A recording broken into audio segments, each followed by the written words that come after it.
Hi there, it's Daily YouTubers, and today I have around 3 insights to share with you. It's Sunday evening and it's actually late, but I got to record this video for you. So the first thing is that I recently experienced burnout, and I feel that some moments today I'm still feeling really off when I'm thinking too much about the future of the agency and about my own and this sort of other stuff that would sometimes gets me down.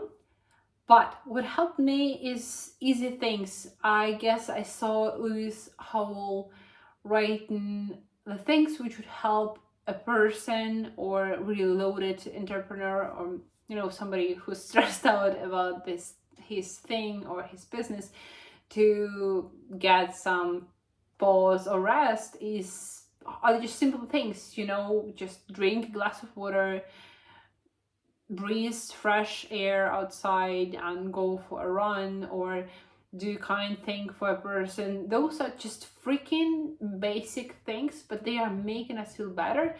And that's what I tried today. So I felt so off yesterday that today I didn't have enough sleep. Like I slept for 4 hours or so, and then I just woke up and I went for a run early in the morning, sunny. That's actually January, it's cold outside. So it's not the time to start running, and I didn't have enough of professional clothes for that. But I started doing that. I didn't calculate any speed or kilometers or miles, anything.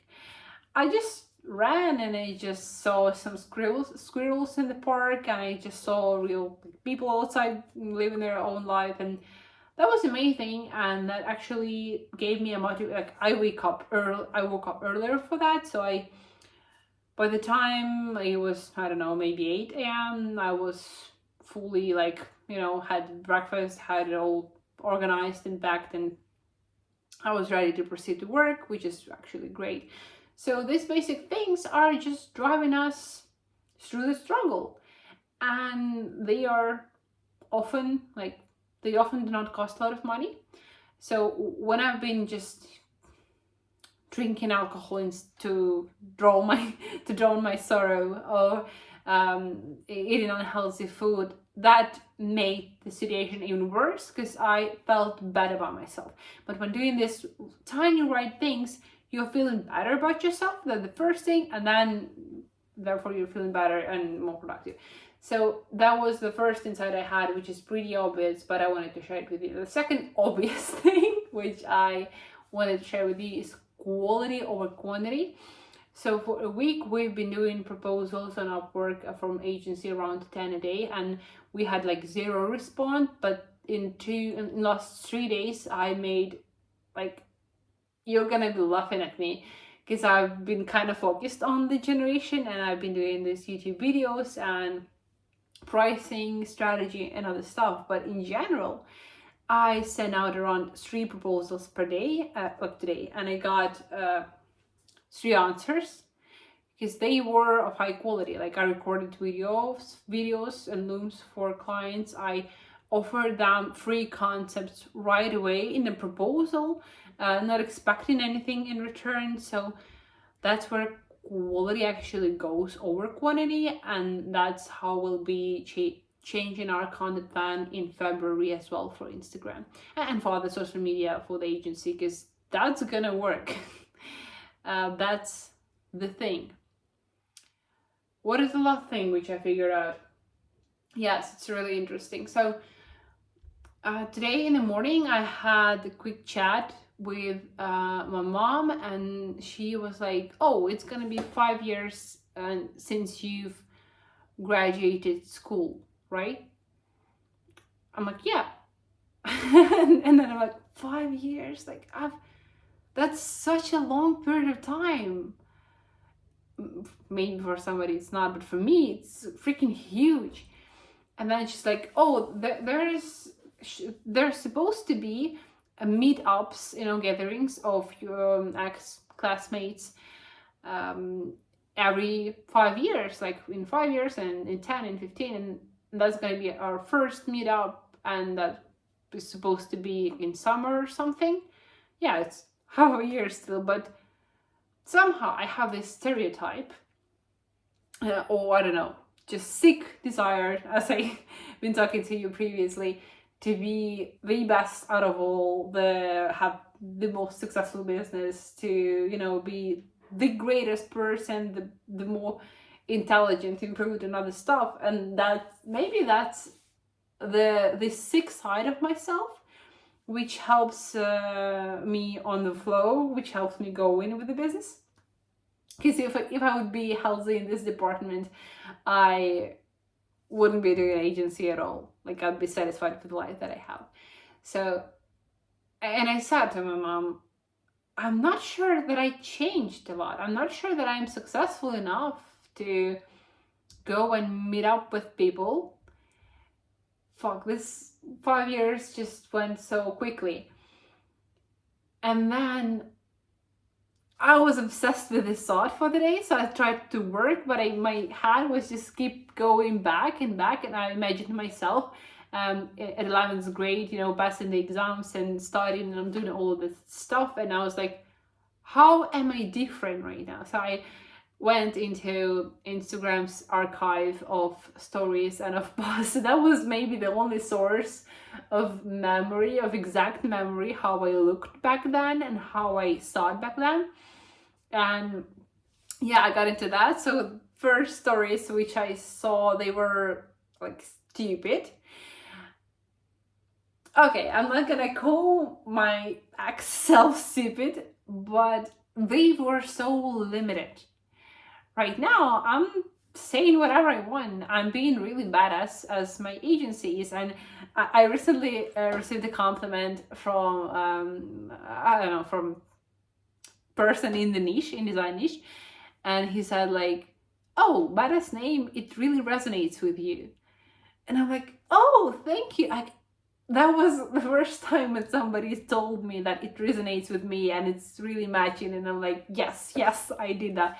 I don't know, that was just pleasant. So yeah, like I'm not a people pleaser, but if somebody's pleasing me, I'm like, yeah, I'm giving up. So I saw that archive content and that was stupid. Why?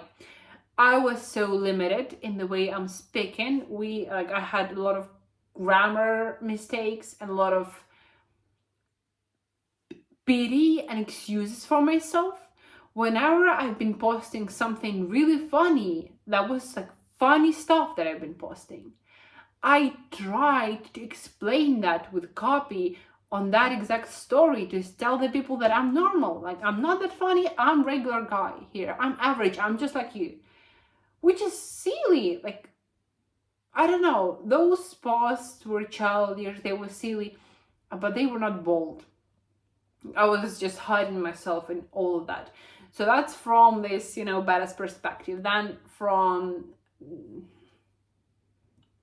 business perspective, I was nowhere. Like, I was just school graduate, and I've been trying to give out English lessons at that time, and I found a page actually which has around 300 subscribers total or so, which I've been doing for several years, and I've been posting some English lessons content out there, and I was trying to teach people to do that. And I actually had a few clients who've been learning English from me, but that wasn't successful business. And then right now, I'm just figuring it out that was my first business experience ever, because I've been promoting my own thing, business, on the Instagram, and I was not even legally registered. I wasn't, I wasn't allowed to make money even this way, but I did that, and that was my first experience. And now I'm freaking proud of me. Not like, I had one summer like break from school before I entered the university, and I had those 3 months, and I had to do something with myself, and that what I did. Like, I was not able to sit in one place, so I'm proud of that. But my mindset has shifted a lot since then, and right now I just feel more like I'm no more kidding, I'm no more trying to please anybody. I'm just being direct and honest with the things which I'm doing, and with the business, I'm just doing the thing I'm supposed to. That's it. And that's the difference. But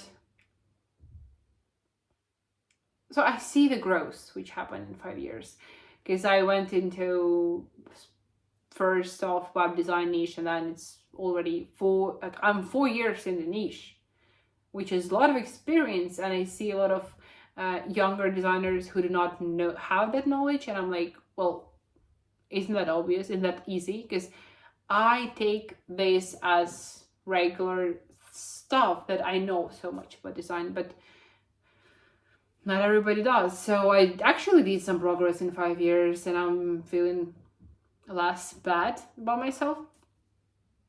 Yeah, but still, I got a lot of work to do in front of me, and I gotta stay humble about myself.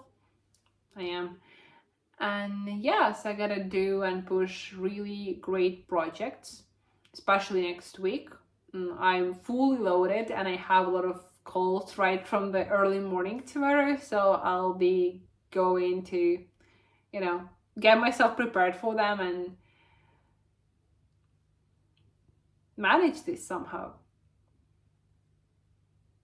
These are the insights. I have one more for you. I had late evening call with a client on Sunday. I'm like, yeah, that's super not professional, I know.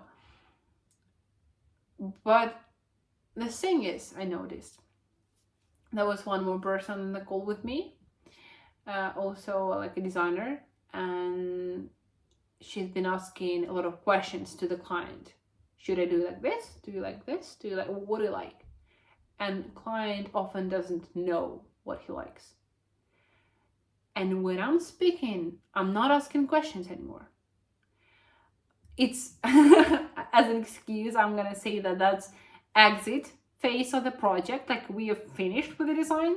So at the start, I'm fully listening and I'm asking a lot of questions. I'm just listening to you. But at the end, when I know what is best decision in design, I should be the one leading the conversation here and not asking any more questions. I'm just saying that's gonna be done. I'll deal with that. There is no problems for you, to solve. Like, everything is completed. You just have to pay for it. That's it. And I really noticed the difference in communication, how direct I am, how strong I sound, and how confident I am. And that, I guess, came from mentorship, because on mentorship, when I started teaching people, there were situations when I couldn't have not known the answer to the question. Like, I was the expert there. So who else were there, on that Zoom call who would know the answer? I was the one who was expert, so I had to figure it out, and I had to know the best answer always. Yes, if I didn't know the answer and I was, not qualified enough, I would say that directly, but I would still take the lead. I was like, I do not know the exact answer to this question at the moment, but after the call, I'll follow you up with specific answer, which I'll figure out in articles, right? Which are scientifically proven. So that's the approach. You are taking, the greatest thing I'm proud of, and I'm still learning this, but I've mastered it a little, is taking up responsibility on the call and being real professional. Because when your voice sounds unconfident, when you do not know what to say next, when you do not have a plan, when you are not taking the lead on the call, when you do not have the confidence it takes, that's just it.